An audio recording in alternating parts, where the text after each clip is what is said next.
Welcome to Innovation and Leadership. I'm Jess Larsen. On this episode, we get to have John Markland. John, thanks for doing this. Thanks, Jess. Glad to be here. So, UK import in Los Angeles. Why don't you tell people about what you do in your background, and then I got a bunch of questions for you.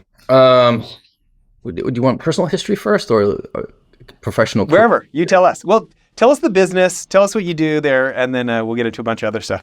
Okay. I'm probably most well known as an acting coach. And so actors come to me, and specifically I've kind of etched out a niche in the industry for character development. And so actors get a script, a part, and they're like, okay, now what?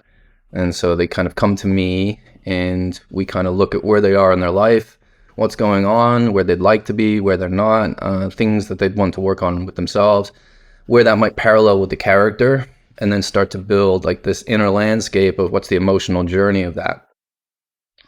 I also have an acting studio, which kind of came out of a theater company I started 15 years ago.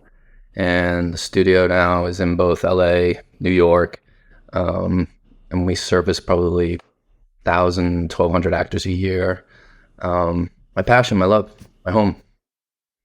That's great. Yeah. So when your PR folks reached out and they talked about you coaching, people like Rami for Bohemian Rhapsody and Dakota Fanning and some of these people, it's interesting to think of like the breadth of roles that you have to prepare people for. So maybe let's just start there. I came to LA, Hollywood, as a writer. I had made an independent film in Boston before coming here, in which I acted and directed, which is kind of my film school. I've always been, don't teach me, just show me and let me try. And that's kind of how we run the studio too, is just kind of like that too. I don't want to fill your head because I don't want you in your head. I want you in your body and your heart and your emotions. And so let's go with it. So I came here as a writer, and I think that foundation of story structure, character development through writing kind of gave me a great foundation from which to then start studying acting, start studying directing, start studying producing. Meanwhile, I was also on this self-healing trajectory. I wasn't on the best path when I was younger. And so I started Pema Chodron with Buddhist practicing, shamanism, anything that could help me try to understand, okay, well, who am I as a human being and how can I get to my full potential? Because I feel like I'm not living the life of who I really am. And then that led me also to Sandra Seacat. Sandra Seacat came out of the actor's studio and she focused on dream work, Jungian dream work. And so I studied with Sandra for 5 or 6 years, Jungian Institute, really trying to understand the unconscious side of me, not just the practical side of me. And it kind of all meshed and just came together organically where I began to feel where I'm resonating, where I'm growing, where I'm evolving. Because it wasn't so self-destructive. It wasn't such a small life. I could feel my life growing. At the same time, I was starting a theater company and writing, directing, producing. And a lot of the actors I was working with in those plays were the ones who turned around and said, hey, will you coach me or will you start a class? And so I kind of found me early on through more of the creative process than this academic approach to things. Yeah.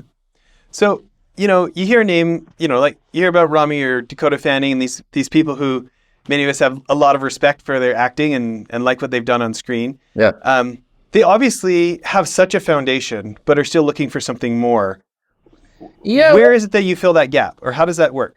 What you find is kind of like with sports, with any collaborative effort, the people at the top of their game recognize, hey, this is a team event. Like, it's not just me.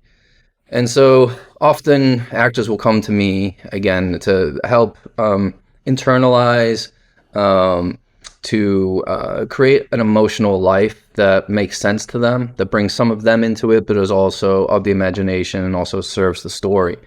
And then other teachers I work with is like Jean-Louis Rodrigue, who does Alexander technique and animal work. And so there's a lot of actors that come to me, do a lot of the emotional work, and then for the physical embodiment of that, go work with Jean-Louis. Voice coaches, there's some amazing voice coaches I work with. And so you go from the inner life to the physical life to the voice of, and so we're all creating it, but the actor is, the instrument, and the player. And so they're all talented people. They're all hugely creative, and they could do it all themselves.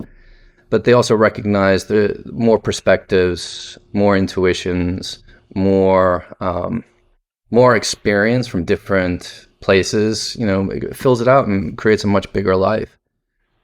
So this is one of my favorite things about the show is that I get to meet all these high achievers from different sectors. And I get these glimpses of like new ideas I never would have thought of because I'm not in that world, get outside the groupthink. Mm-hmm. But then also I like seeing the similarities across genres of like what does it take to excel at anything. I have these people who on the show built billion-dollar companies or bigger, and they talk about having a CEO coach and having, they've got the board of directors. It's like the official company one, but then they've got like their personal board. It's like, they're running, hey man, this is kind of crazy. Should I do it or not? They've got their own people, or like we have pro athletes, right? And they talk about like, they've got the team's coach, and then they've got these other people they're working with, right? To help them really 100%. Perform at their highest level. And even across industry, because you're mentioning CEOs. So there's some high level, I can't mention names, but there's some high level political figures and CEOs who come to me to be like, I need to be more natural. Right. And so I'm like, well, then who are you? Right. Like I can't figure out what natural is. And so then, and it's so hard for them because they've been training themselves for so long to be a political identity. Right. And it's such a narrow version of a human being. So when I begin to push and pull and tug on those strings, it becomes very emotionally, they always get overwhelmed. And there's always this fear of, well, I can't be that. And I'm like, well, you are that. You're actually, what you're projecting is not what you are. Right. And so there's a push and pull of, okay, well, what can make me more familiar and relatable to the audience, but also not so much so that I feel naked. And it's, again, so there's that cross-pollination across, businesses and industries. Hopefully at the end of the summer, I'm publishing a book, and it's called We All Act. And it's about the social purpose of acting, the cultural purpose of acting, and the familiar purpose of acting. And how we create identities, not just to protect ourselves, but also because it's kind of like an avatar that we can put in front of ourselves and be like, well, the avatar is going to take the brunt of this, and I can navigate from behind it, and it can achieve this. It can go into these scary situations, but it's not really me. I'm back here in the control room behind the curtain.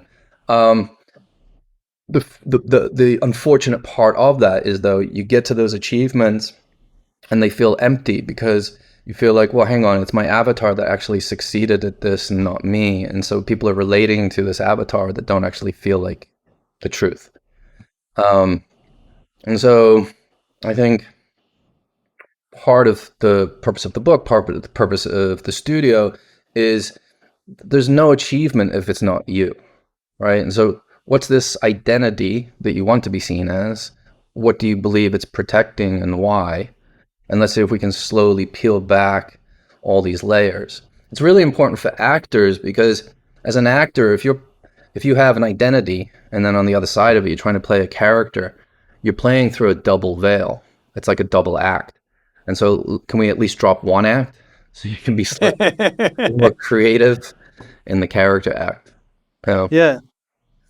Another field where this is actually really common is, I have these like FBI counterintelligence guys that help us with Child Rescue Association or charity, or, right. I get 25-year CIA case officers on the show who went up against the Iranian nuclear program or stuff like this, right? Right. And, like they tell me stories about like going in a room with no windows, skiffs like the secure compartmented, like go in these rooms with no windows for like a month at a time and role play. And so the one instructor calls it the fishbowl. Sure. Where they go over and over in front of the other classmates and like turn theory into like kind of like uncopying, stop being a cop, stop being an FBI agent, like unlearning things and stuff. Yeah, and that's a big part of the process is unlearning, right?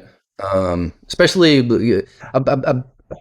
structurally within the studio. I try never to use the words good or bad. I try to lead everything through honest. And so when you're doing work, not to get to the end of it and be like, was that good or bad? Stop trying to live in this duality, which is also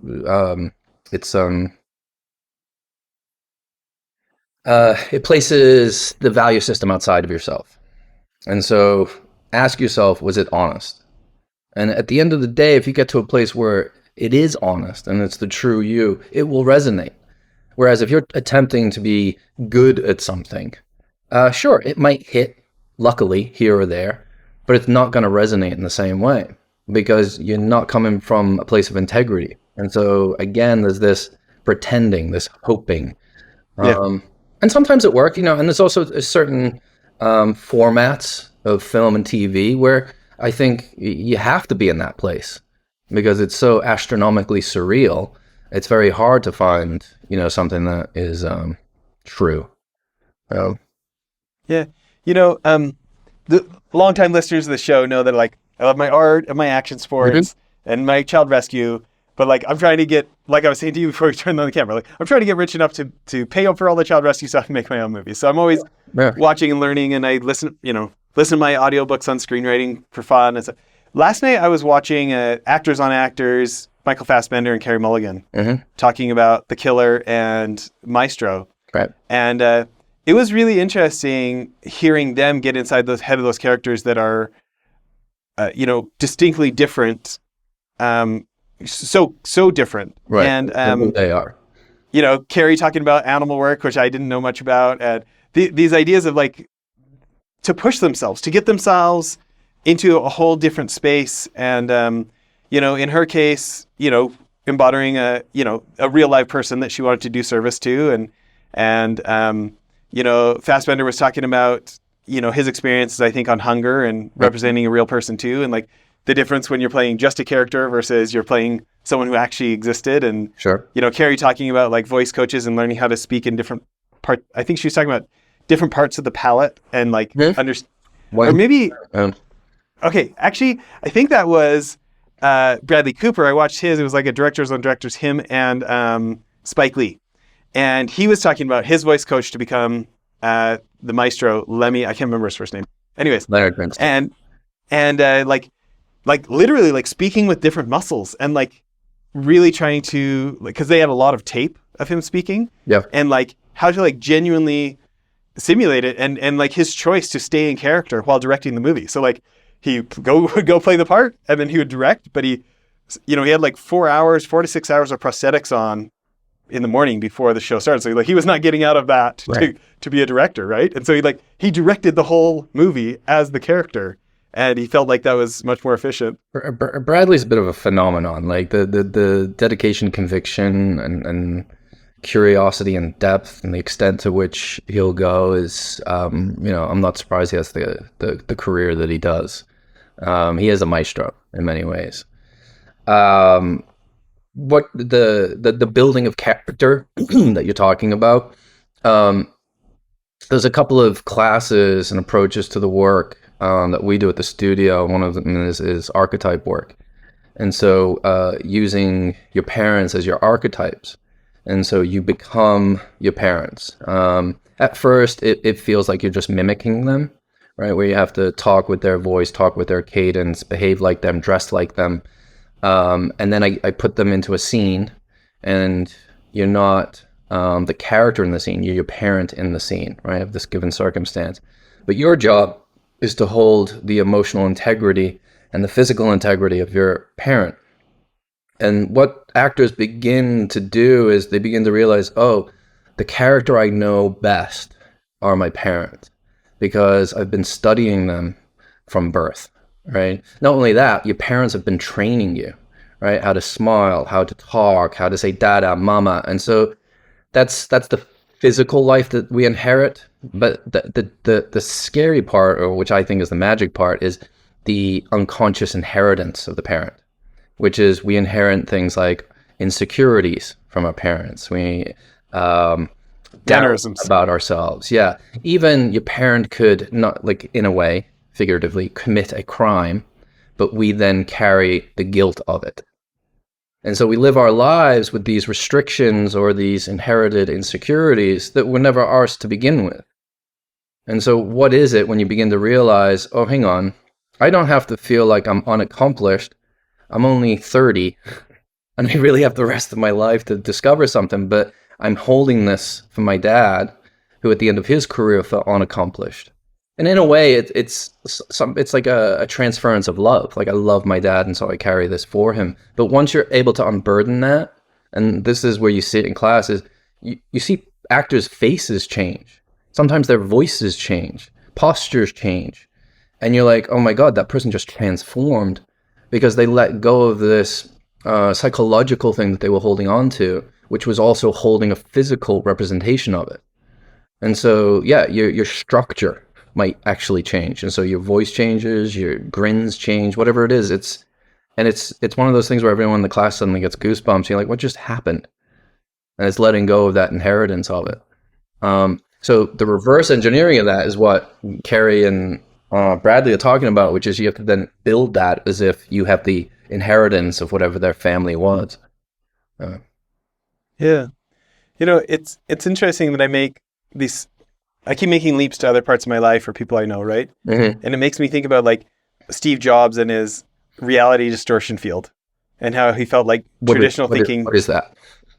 So it was like people saying, oh, we can't do it that fast. And he just wouldn't accept it. And he'd be like, no, I think we can. I'm like, no, you can't. He's like, no, we can. And then all of a sudden they would, Yeah. I mean, everything from like inventing the computer mouse to getting Corning to speed up the creation of Gorilla Glass and get everything ready for the iPhones in time. I mean, like, right. This is like a repeated thing over and over, like just embodying this different level of optimism. Mm-hmm. And just like he just decided that the regular world was too hemmed in by the rules. Yeah. And he made all sorts of things happen that people didn't think could happen. Or like, these Delta Force commandos. We had a guy on the show who was part of the team that helped rescue the British journalist that ISIS had been. Right. They would move the fridge, put her in the hole, and then weld the metal thing down on top of her, put the fridge over for a day, 24 hours later, cut it off, feed her. So he was on the rescue team that got her out. Mm-hmm. And just talking about this, like, it is almost like a, like self-brainwashing. I don't know I can't think of a better term. Okay. But this idea, like a never say die attitude of like, we are it. Like it's us or this woman dies. Like there's no do-overs. There's no, like, this is a no-fail mission. Yeah. Right? Like, if we mess this up, we don't get a second shot, kind of a thing. And it's like, with this SEAL on the show whose leader had really just hammered into him as a young Navy SEAL, you can do anything for 2 minutes. So I don't care how bad it hurts. I don't care what it is. You can do anything for 2 minutes. Right. And he talked about getting blown up and being really rough and like, basically laying there thinking like, oh, I guess this is it. Right. And thinking about his men in the building that had just been blown up and his old instructor in his ear going, you can do anything for 2 minutes. Sure. He dragged himself out from the rubble and went and saved some of these guys' lives and saved his own life. And it's like, not how people like, I'm doing a poor job of retelling the story, but like, but this idea, when you listen to him, you're like, oh, I can see why you thought, oh, maybe I'll just stay here and die. Mm-hmm. Yeah. And this like self-reprogramming, it's like, again, we're talking about acting here, but to me, this idea of like, I call it the cardboard cutout. Like, what's the cardboard cutout version of myself I wish everyone believed was true? Mm-hmm. I've got like the Boy Scout merit badge with like, oh, Jess is a good person because of this, or Jess is acceptable for all these reasons that hopefully prove my acceptability of like, can I step out from that cardboard cutout and be the real me, like you were talking about earlier? But then also, like, what can I do to become like the highest performance version of me? And that's why I was like really fascinated to have you on the show, is like, I haven't been an actor. Maybe one day I'll get to be, but like, I'm so interested in what that looks like in your world. Let me just talk about that identity thing for a second. Yes, we build these identities because they lead us into the room, right? They're our context, they're our face, they're our voice. They're all the qualities that we wish or hope we have. When you begin to peel those away, you begin to realize, there are some very core beliefs that these are structured around. Like, I believe I am not worthy. I believe I will always be second best. I believe. And so the belief system then encourages the unconscious to make choices that reaffirm that belief. So that the belief, then we can build patterns and habituated rituals around, and that becomes our life. And so there really needs to be disruption continuously to pare away these false belief systems that we've built. What was the thing I was just about to say? Just lost my train of thought. Well, I've got a burning question, so if you want to give it to me, I'll get back to it. Okay. So, like so many others, I discovered Rami Malek from Mr. Robot. Mm-hmm. But in Bohemian Rhapsody, when he's playing Freddie Mercury from Queen, the part of the film where they're literally working on the song Bohemian Rhapsody, and he's like, it's going to be like something no one else has heard. It's going to be operatic. It's going to be this thing. Like, his performance is so electric that his like enthusiasm is contagious, and I'm just watching it on a screen. Like, there's so many times that you can tell an actor is acting, right? And for me, at least at that part, I mean, he sounded like the most inspirational startup founders I've had on the show who are like inventing their entire new category of something.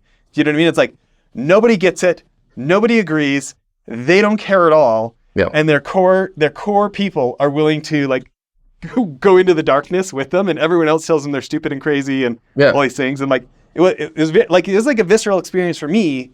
For him to play that part.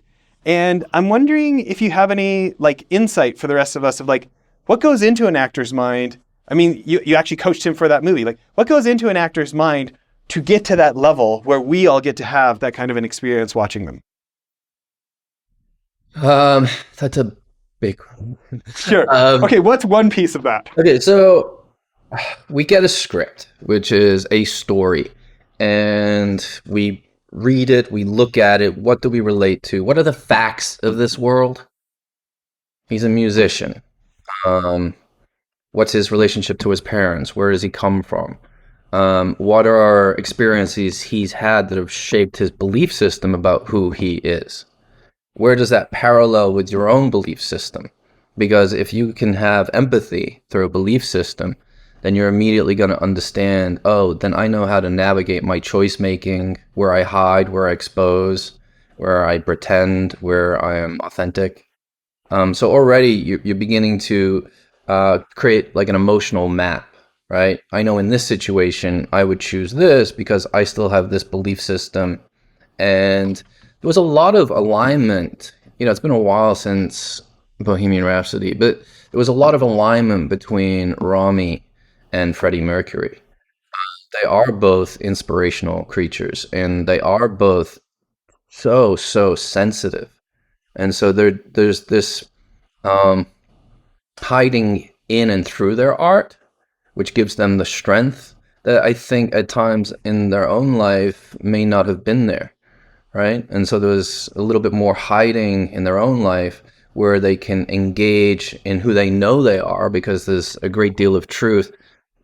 This is where I sing.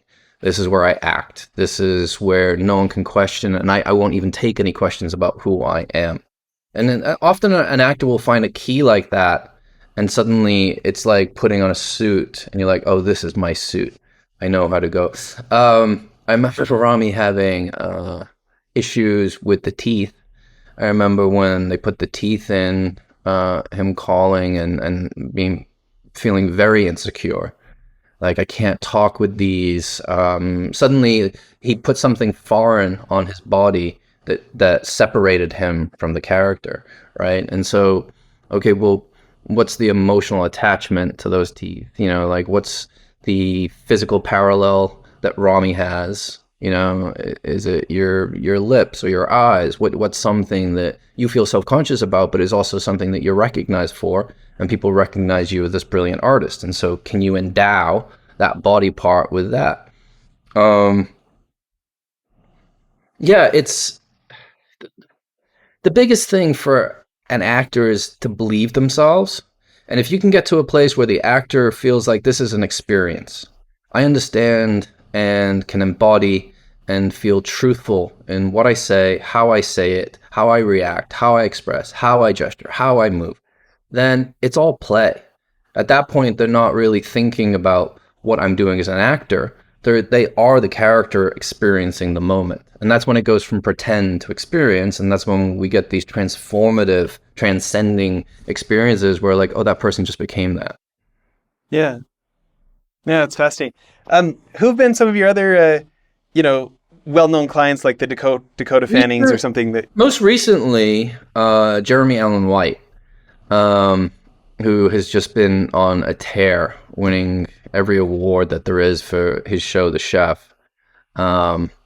And I've known Jeremy since his Shameless days. I think he might have been 18 when I first met him. And so to be a part of not just his career and his growth as an artist, but also, a friend, and our kids played together, like we're growing together. To see his transformation and always know in my heart, there's a bit of a James Dean in this kid. And what do you mean by that? Jeremy's Jeremy at the end of the day. He's a neighborhood kid from Brooklyn. Acting isn't something precious. It isn't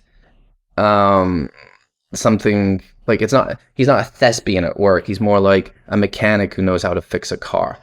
And that's not to say he doesn't dive in and do all the thespian-like things, but his attitude around it is like, it's a job, right? In the same way that my kids are at home, my kids are growing, I want to take care of them. I want to experience what fatherhood, like that's probably more important to him than what he's experiencing. He doesn't put on airs. He doesn't put on a face. He doesn't come from a place of knowing or needing to pretend like he knows. And so that leaves him in this nice, humble curiosity place where he's just always interested. Like, oh, what is that? How do we do that? Oh, yeah. And again, like Rami, he has this immense sensitivity. Just this sensitivity where, there's always tears behind the eyes because of feeling someone's insecurity or someone's fear or someone's sadness. And at the end of the day, I think that's the doorway in to a lot of his characters. Shailene Woodley, just worked with her on a new show that should be coming out in the spring, I believe. Shailene, again, brilliant, talented. And what's she best known for people not familiar? What are those films? The Insurgent. She did a tentpole film, and there was like 3 or 4 of them in it. She's brilliant. She's also on the cutting edge of taking care of the environment, making sure that everything she does has a cause. There's a great responsibility that she feels with having, a microphone. She's about to, I can tell she's about to start landing some roles that the next stage in her life. And that's always something beautiful to watch when actors are transitioning from like their 20s to the 30s or the 30s to the 40s. And there's this awkwardness as you begin to fit into this new age, this new wisdom, this new experience in your life. I can see Jeremy about to go through that too, which is nice because then my scope of, now we can open it up to this breadth of character, right? There's a deeper well to dive into because now this is lower on the priority list. And also you have more space and more capacity for holding these emotions in this place. Yeah. I'm interested. There's so many CEOs listening today or investment fund managers listening today. That's what a lot of our audience is, who, the CEO needs to earn trust from the investment fund manager to get the investment. And the investment fund manager needs to earn trust from the family office, the institutional investor, the endowment, somebody like us. And these are people who can be quite guarded. They're used to the world trying to, see them as someone to be used, like they're a walking ATM machine or something. Yep. And you know, I haven't had nearly the exposure to celebrities that you have, but I've been around some, and they're trying so hard to be friendly, but so often they're ready for the ask. Sure. They're ready for 100%. someone to objectify them and try to use them. Yeah. I'm interested in any thoughts you have on earning trust from these people who are, rightfully guarded sometimes. Sure. I would say this, that guarded is a quality of untrustworthiness. And so you're already putting up a barrier or a hurdle that you have to then reach around or, climb under. Or you could go into the expression and the sharing of why you're guarded, because then it becomes relatable immediately, because there is a certain level of protection we all have. So I'm sometimes brought onto set, or actors are sent to me for that very reason, that there's a disconnect, a miscommunication, but the trust has been lost, from actor to actor, from actor within themselves, from actor to director. And so how do I repair that? And the first thing I do is, let's share a secret. Now, I know there might be this cringing from CEOs and politicians and everybody else out there, but it's the beginning of community. Like, it's, like we used to sit around a fire, and what we were doing is sharing our experiences and our inner life and our dreams, and so our secrets. There's, you say that though. I've taken my investors on trips, and I've had like giant clients who are buying like multi-million-dollar contracts invite me out for something. Yeah. And it is absolutely sharing. It's, I'm trying to think how to not overshare this. So there's an individual, they were buying a multi-million-dollar order from our company, and we were kind of joking around about fun stuff to do. And he's like, oh, I had to have you out to their vacation property. Right. Okay, I'll keep it more anonymous. Right. And I was like, don't dare me to do that. I'll take you up on it. It was almost like, right? And he's like, no, I mean it. I'm like, okay, let's do this. So after an hour of knowing the guy, because I knew someone else and he was being wrong. I'm like now booked for a weekend, this like romantic weekend. Because our wives weren't coming. We were just going to go hang out, right? Yeah. And like, we are still friends today. Years later, like years and years later, we're still like friends. Like, we had this connection. And he ended up telling me about a drinking problem from a certain family member, and I ended up sharing my, what I'm trying to figure out on this, and that's how it worked. Yeah, trust is the lifeblood of creativity. You can't create if there isn't trust, especially in a collaborative art like acting, where you're going to be acting across from someone. And so if there's a sense of threat or a sense of or lack of trust, distrust, then it's very much like when you see a child on a playground, right? And so a loud noise will happen. All the children freeze. A larger or older child comes into a mix of group of kids who are all playing. They all freeze. Play stops, right? Because is this a threat? So we go back to those, the freeze, fight, fawn. Like what's the primal movement here? In a creative environment, we need to be in a state of play. Otherwise, we're not going to find truth. We're not going to find the magic that happens from mistakes. We're going to be running on a program that's much more narrow. And so getting the actors to, share a secret, to get them back to a place of forget what we do. Let's see who we are and start talking to each other as human beings. When I get a new class of students in, I often give a quick rundown of my emotional journey, right? These are the fears I had. These were the demons I faced. This was how I was on a path to probably kill myself, and in that there is an opening in them where they can grasp a hold of something, being like, okay, yeah, he's not asking of me, he's sharing with me, right? I always say that too. You have to offer trust in order to, receive trust. Yeah, I'm a money person. I think you've got to make it about the money is the least important thing in that room. Like, who am I talking to? Who are you? This is who I am. This is how I ended up here. And from there, okay, then we can talk about what we need to collaborate on. Yeah. So there's a lot of acting coaches. Yeah. as a percentage, very few of them have the kind of clients that you have. What do you think you've done different to become the kind of person that they want to seek out? Ooh, that's a good question. Like I said, like I think I've built a niche where the actors who come to me want to make it a very personal journey. And I also tend to get actors who are a little bit of a turning point or a juncture in their life where they're like they want to try something different, and they want to maybe expose a little bit more of themselves and dive a little bit deeper than they have before. And so then they come to me, and the core of all my teachings is that there needs to be a catharsis.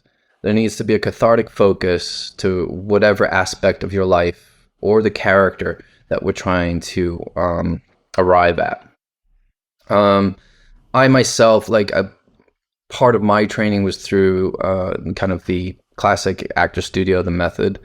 And what I found was in the sense memory work was a slight sense of being exploited, going into these very personal, intimate experiences that I've had, some of them wounding, some of them traumatic, and then expressing those through embodiment, through an emotional expression, where what I found was I felt the wound again. And after you go to these places over and over and over, actors often feel this sense of, I've used it up. And when you're talking about something like maybe your father's death, and you're like, I can't go to that place to find tears anymore, it's used up. My heart is like aching. I'm like, there's such a disconnect from such a painful, also beautiful experience of a letting go and the passing on. That's not right. And so that's when this is partly the Buddhism work and partly the shamanic work, which was just well, why can't that be a healing experience instead of an exploitive experience? And so you start looking at language. And so the language has to change. Instead of using an emotion, you're sharing the emotion. And so immediately it takes away that sense of this is unsustainable. At a certain point, anything being used will run out. Whereas if you're sharing, you're always going to retain some for yourself. It also changes the intention of it, right? That this isn't really just for others. This is something that I'm sharing, so it's also for me. And then the cathartic side of it is also how do we elevate or alleviate the pain, the insecurity, the flaw, the judgment, the criticism, the wound of this? How do we go back, maybe grab a hold of the child, the teenager, or whenever it happened, and say, you're coming with me, and I want you to partake in this experience. It's a psychological gesture that turns into an emotional movement. And so what you find is when you start working like that, you evolve quicker as a human being. You also take on a confidence where you can take on much greater risk at going to much more intimate places because you realize I'm not exploiting here. I'm sharing for a cathartic nature. I'm actually trying to heal myself through the work and heal others. I think that message is out there. And so I know a lot of the actors who come to me, that's what they dig their teeth into, right? There's a part of me that I've been hiding. I want to open that up. So. All right, Jesse. Yeah, I like it. It just makes me think. Makes me think a lot. I've got this like YouTube playlist that when I need to when I'm frustrated, angry, feeling overwhelmed, business problems, investor problems, something like this. Like one of the things I do to emotionally hijack myself, I've got this YouTube playlist, and one of the videos is this Chinese Olympic runner for the 100-meter dash who was going up against Usain Bolt. Everybody doubted him, and it's this journey of like redesigning his entire run and being the first Asian to break the 10-second, and then breaking 9.9, and then getting down to 9.83, and just like this, like he says, like there's this quote from him. He's being translated. He says like very quickly you realize the limits that physical training can give you, and how much of this is emotional. And you hear that from different sports people, but when you're like this, I think it's a 9-minute video or something, 12-minute video. Like, they do such a good job of showing his frustration and his failures and his training, and they got a lot of great footage. And so it just meant more when he said it. Sure. And you can just really genuinely see him reaching this different part of himself that he didn't know existed. Right. And when he was at the Beijing Olympics and he ran, when he ran 9:83, just like the sheer emotional raw when he won his heat. Yeah. Like when you see him like break down on the track, just like screaming in joy and just like so many emotions coming out at once. And like you got to live this like 13-minute journey up to that. It's this like genuine reaching of a level that didn't exist. And you think about like how many things in business push us to be like the competition instead of being different. Yeah. And just the way you described it, it just like, I kind of was able to go there with you of like thinking how I see these in other areas. And so it gives me a glimpse of what that might be like in some little way for actors. Another thought I have is, Quentin Tarantino is known so much as a writer-director instead of just a director. Yep. And he talks often about what an advantage that is. But recently I was listening to him talk about not just acting in Reservoir Dogs, but also how much acting has impacted his writing, and how, he'd really spent like a dedicated 6 years acting in acting schools and stuff before really making his breaks, and how he feels like that informed his writing so much and obviously would help with directing. And he just felt like it was such an advantage to have actually been a true, like to really have done work as an actor to inform his writing and directing. I'm guessing you would echo that, but I thought I'd ask and see if you feel similar or different. I challenge actors to become writers and directors. And I'm continually inviting directors and writers into the studio to act. It's a language, right? And if you're going to be writing words that somebody else then has to embody, you got to live it instead of think it. And what you often find with writers is highly structured, beautiful worlds with great stories. But at the end of the day, there's a lot of thought and thinking and not a lot of living, right?